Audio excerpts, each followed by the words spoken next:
Hi everyone, this is Mrs. Hamilton again. I am here with another art lesson for you.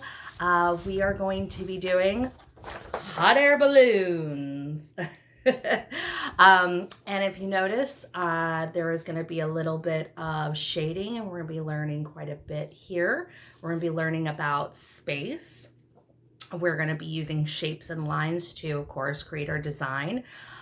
We are going to be learning about value of color to create sort of that three-dimensional look, okay?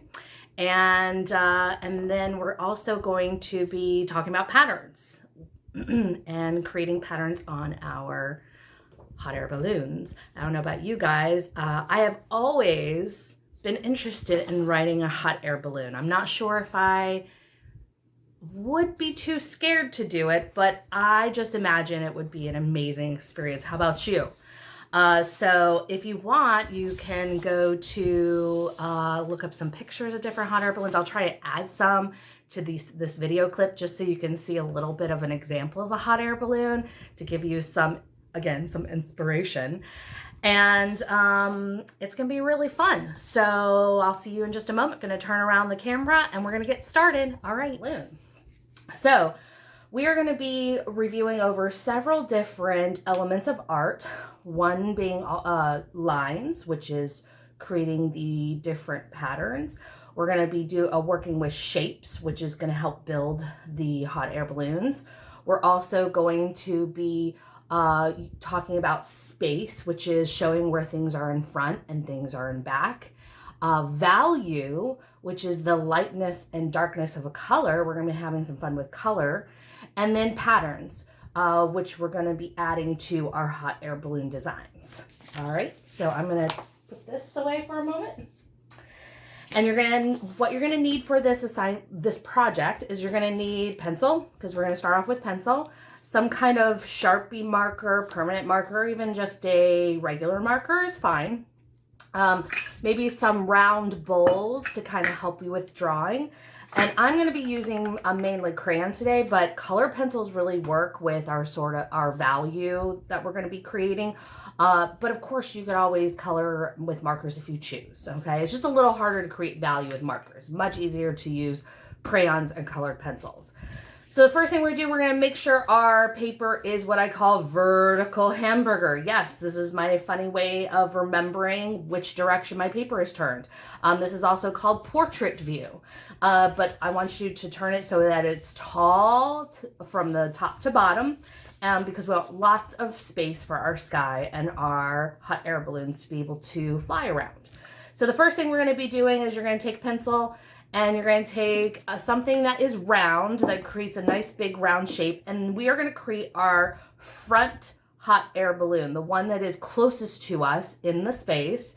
And so it is going to be the largest, because things that are close to us tend to be big, and things that go far away from us tend to get smaller. So we are showing space with the change of our sizes, okay? So the first thing I'm going to do is I'm going to take my little circle bowl. Now, if you want to freehand draw a bowl, typically what I do is I hold on to my pencil and I don't move my fingers around too much. I keep my wrists stiff, reasonably stiff, and I keep especially my fingers stiff, and I really draw with my arms. You get nice, clean circles when you draw with your arm. But if you don't feel confident, you can use a bowl. And that bowl, you have a choice. You can put it right in the middle, like I did on my example, or you can move it to the side so you have some space, either on the right side or the left side, to put some additional hot air balloons. Or you can put some hot air balloons on either left or right side if your biggest balloon is centered. So that's your choice, what you want to do. I did the center. I centered mine the first time. I think I'm going to move mine slightly to the left this time, just to put a few other things on this side. So I'm going to hold down my bowl and draw my circle. Remember, when you're using pencils, you want to make sure to draw light until you get it right, just in case. Next thing I'm going to do is I'm going to draw a line, a short horizontal line right underneath my circle. This is going to be the bottom of my hot air balloon where the opening is. And then from the side, and I'm not going to go too far up, I'm going to stay kind of under the circle. I'm going to follow the circle coming off of it, and then I'm going to curve down, going straight to the end of the line. And I'm going to do the same, curving inward and down till I get to the end of my line. Okay. We are also going to do a little bit of erasing, like this line down here. We will erase at some point, so that's another reason why you want to keep it light. All right, now we're going to do our basket, and we want this to look three-dimensional, so we're going to create what's called a cylinder form.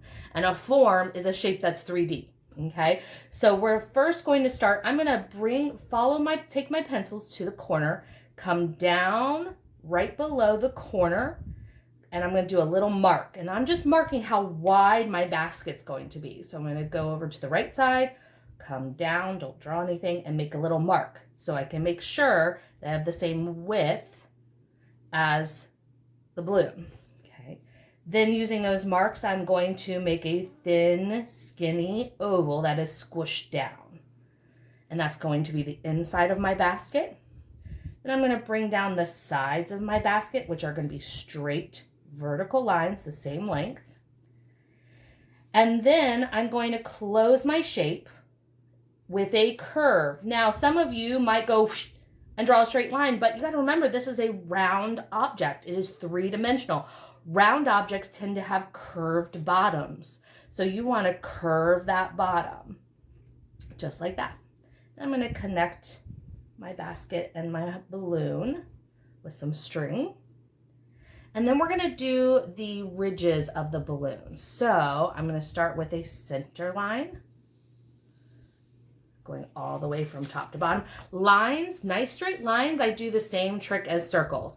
I don't move my fingers too much. I keep them really stiff, and I use my arm to draw. So, and when I do that, I get nice straight lines, just like I get nice smooth circles when I don't move my fingers too much.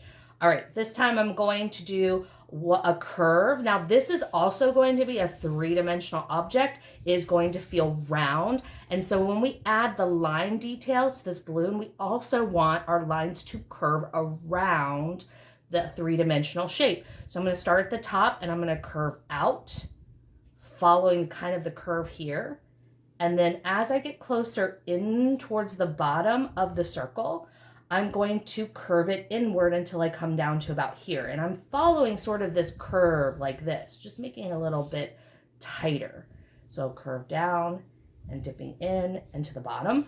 And I'm going to do one more, going from top to bottom. And you can make little marks to help you and guide you. And then I'm going to do this side as well. So I'm going to go top to bottom, curving out and then in, and then curving out and then in. And you can already see it's turning a little more, it's looking more three-dimensional in shape. Let's do a little bit, just a little bit of erasing. There we go. See, there is our hot balloon. Now, you can also put a figure inside of your hot air balloon. That's always fun to do. Maybe it's a portrait of yourself waving hello as you're going up high. All right, so I'm going to add a circle for a head or oval, a rectangle for the neck, some shoulders, a little bit of the body actually. And then I'm going to do a hand waving. So we're going to start with a stick arm and make it a thick arm. We've heard this before in class. I like to use a circle for the palm of the hand and then some little fingers. So a thumb and 1, 2, 3, 4 fingers. I'm also going to add an arm on this side and some details, maybe a shirt, collar, maybe I'll put a little flower on my shirt, like a flower girl. All right, and then I'm going to put some hair. Now you could do some shorter hair or some long hair. Maybe you do a little, I like to start with the bang.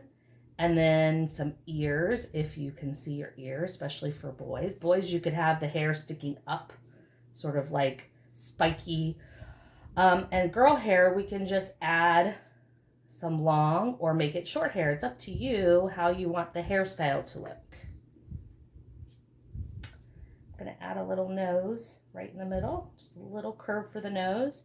And I want this is a small drawing of figure, so I'm just going to keep my eyes simple and my mouth simple. Hello, he's waving, she's waving. All right, now we're ready for some hot air balloons that are a little further away. So we're going to now start making I'm going to make 2 more balloons, and I'm going to get, as they get smaller, that is showing that it is going further and further away. So the first time, I'm going to freehand my circles this time. Now, if you want to find a smaller bowl like this one and use it for your next hot air balloon, you most certainly can, or you can free draw it like myself. So I'm going to have maybe one just going a little bit further back, and I'm going to draw it right about here. And you can see I like to sort of imitate where I'm going to draw that shape before I actually put my pencil down to paper. It just sort of helps me when I'm drawing. And then I'm going to, again, try and use my arm to make that nice, clean circle. I'm going to add a line underneath, and I'm going to dip in and out. Oops. Maybe come out a little bit more. Remember, if you mess it up, just dress it on up.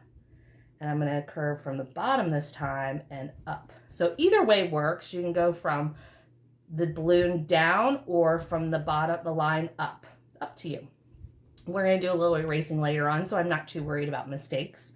All right, I'm going to bring down a line here and another line here. I'm going to do the oval that's skinny and squished for the opening of the basket, and bringing down the sides of the basket and curving the bottom. Connect it with the string. I'm going to do the center line, and then I'm going to, if you want to make a couple marks down here before you start drawing, you can.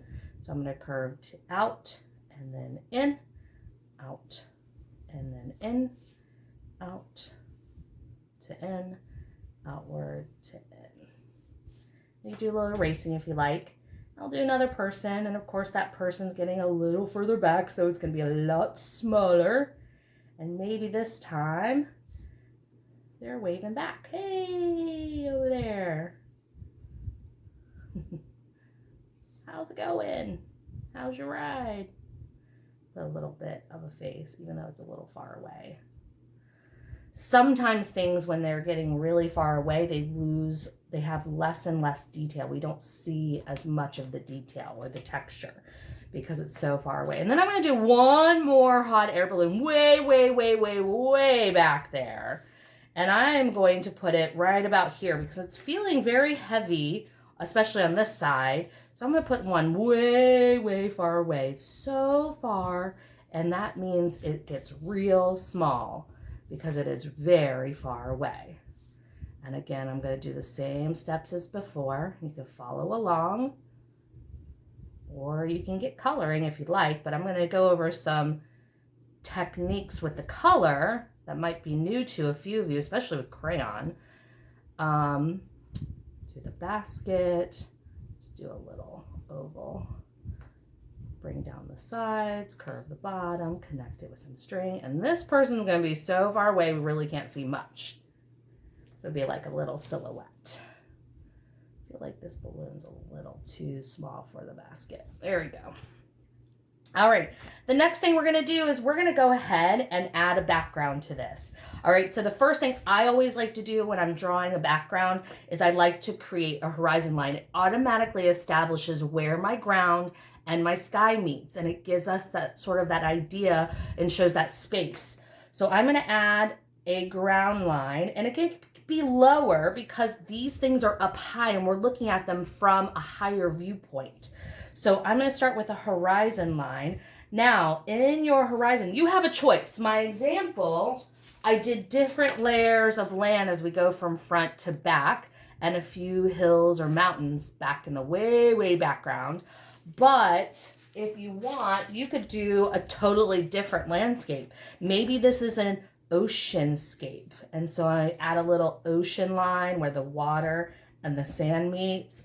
Maybe I show a few of the umbrellas way down there. Now remember, because they're far away, they're gonna be really small. So you don't wanna draw them real big because they're so far away. These hot air balloons are so far up. So things are gonna look very small to us way up high.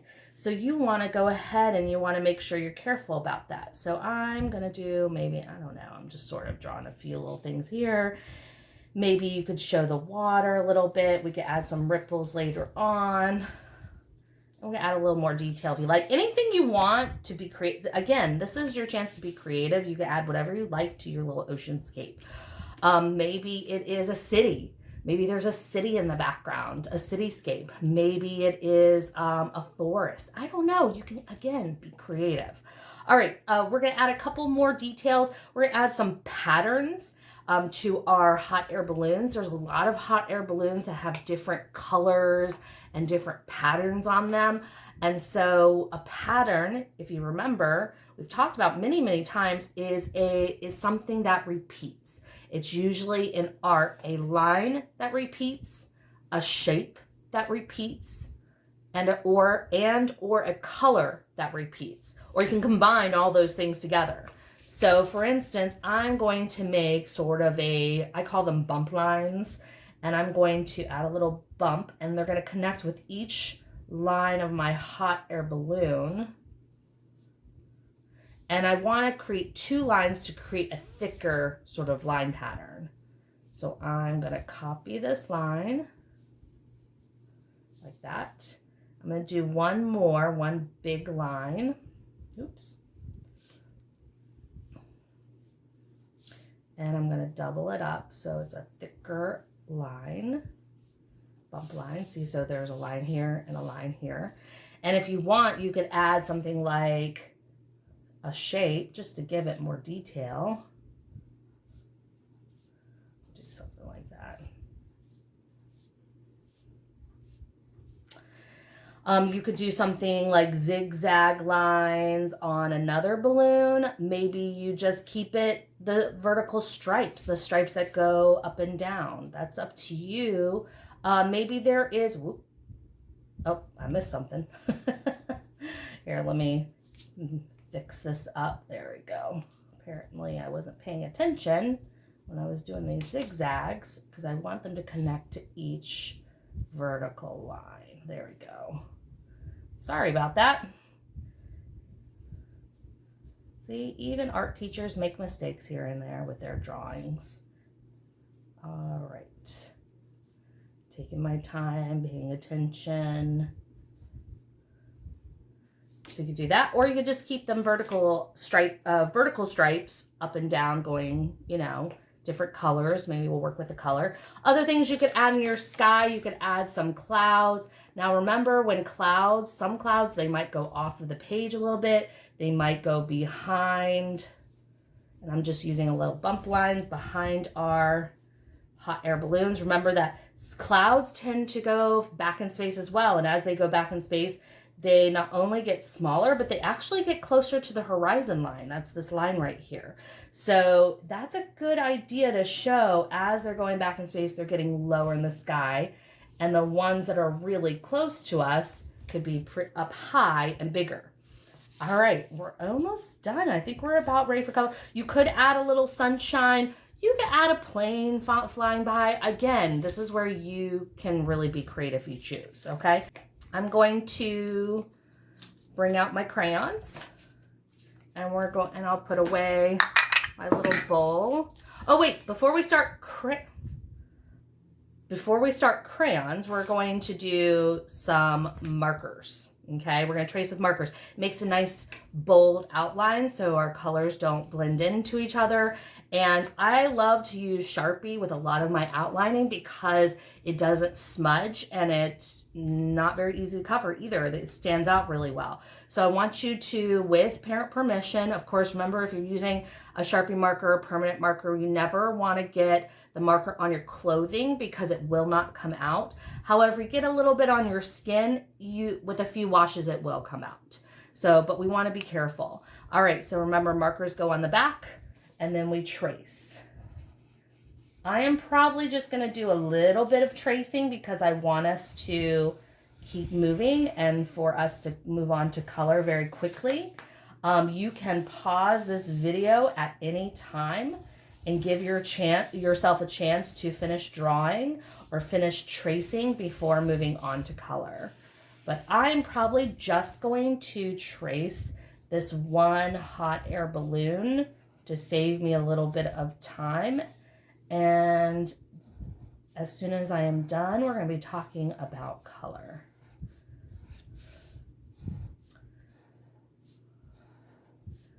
Really enjoy this kind of activity.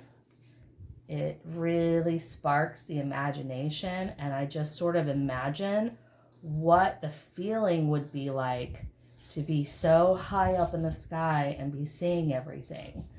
One of the things I would also consider is who would I take up with me in the hot air balloon? Would it be a friend?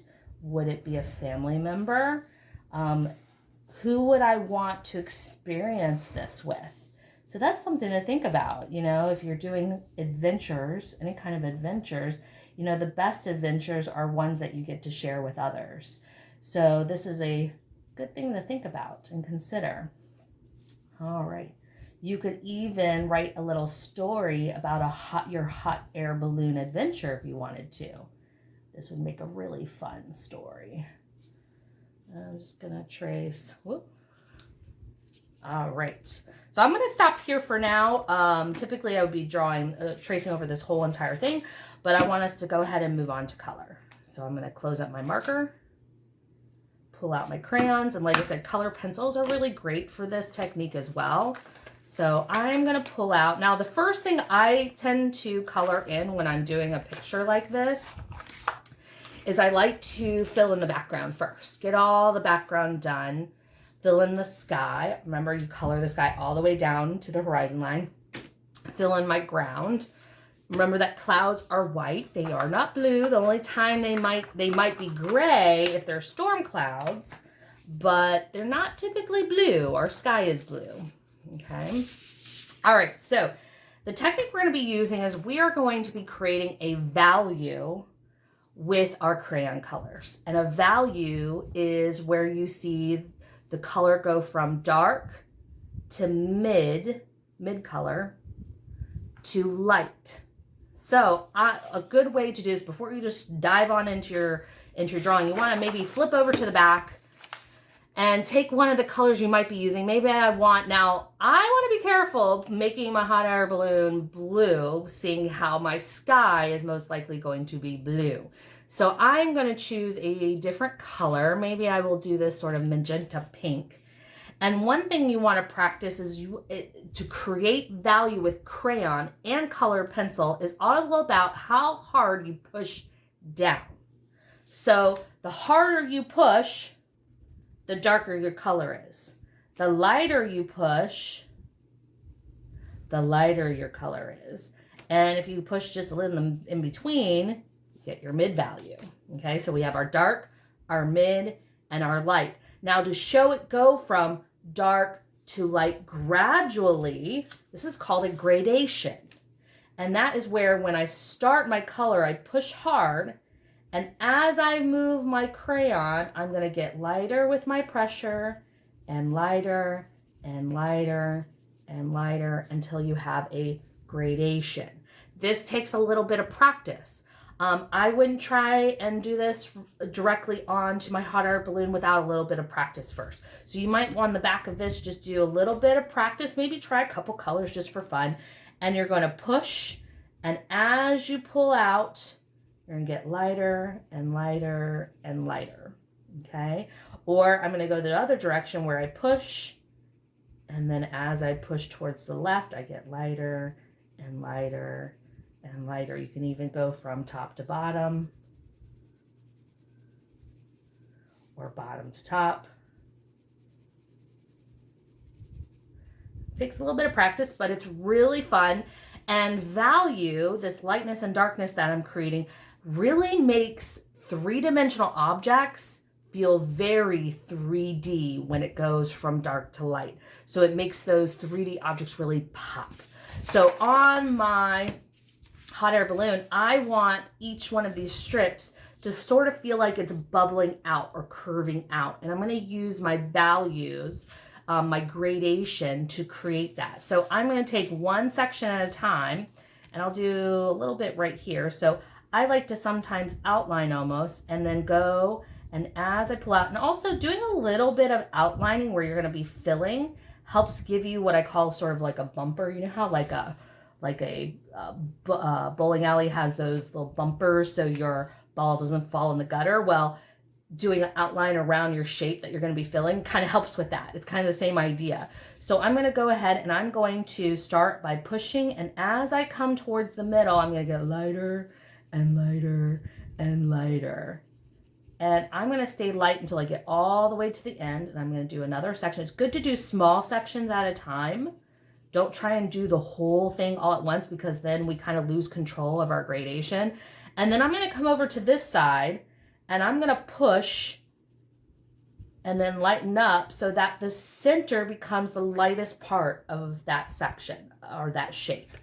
And it kind of creates that roundness. So I'm going to go in here and get lighter. Oh, I forgot to trace. Do a little tracing, and lighter and lighter and lighter. I need to go over that again. If you don't quite get that nice smooth dark to light, go over it again. It'll be okay. And then I'm going to come over to this edge, and I'm going to go from dark to light, just blending it together. So you can start to see that sort of 3D-dimensional look to the balloon. And I'm going to do a little bit of outlining. Now again, I am not going to fill in this whole thing. I'm going to let you guys sort of experiment and try it on your own. Remember, we are creating a pattern with our color as well. So you want to think about how you're going to repeat your colors and what colors you're going to choose. Oh, that's looking really nice. Okay. Also with my, I also like to use this sort of this pressure, this color pressure, doing darks and lights when I want texture. For instance, for the inside of my basket, I might want to put a lot of pressure so it looks like there's less light. It's all about light.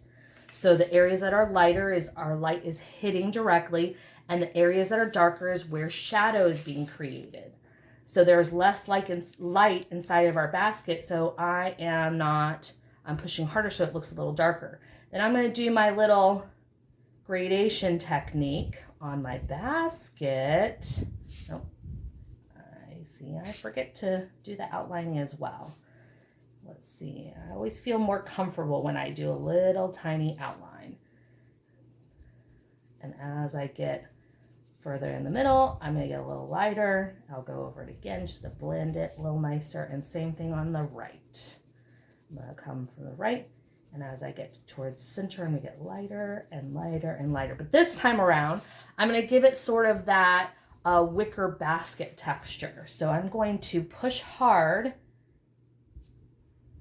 And when I do that, you can see the darker lines through the lighter color, giving it that texture. You can do this for all kinds of things. You could do this for grass. You could do this for trees. Anything that has texture, you could keep the background a little lighter and then go over it with a darker color, or push a little harder and it will give you a nice texture. All right, and don't forget to fill in your background. Maybe add some, light and dark blues in your water to give it some ripple effect. Maybe add some stippling to your sand if you decide to do a beach and water. It's up to you. I also, in my example, when I did the 3 layers, 1, 2, 3, and then some hills, if you notice that the colors that are in front are darker than the colors that are further back, guys, that is also an example of showing space. That is another technique.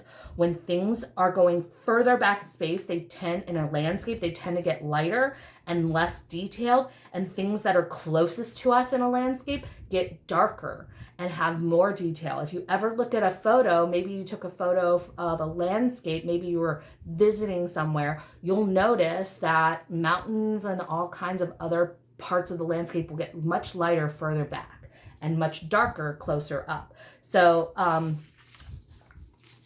You can see here, this is kind of fun. I'd like to see what you make.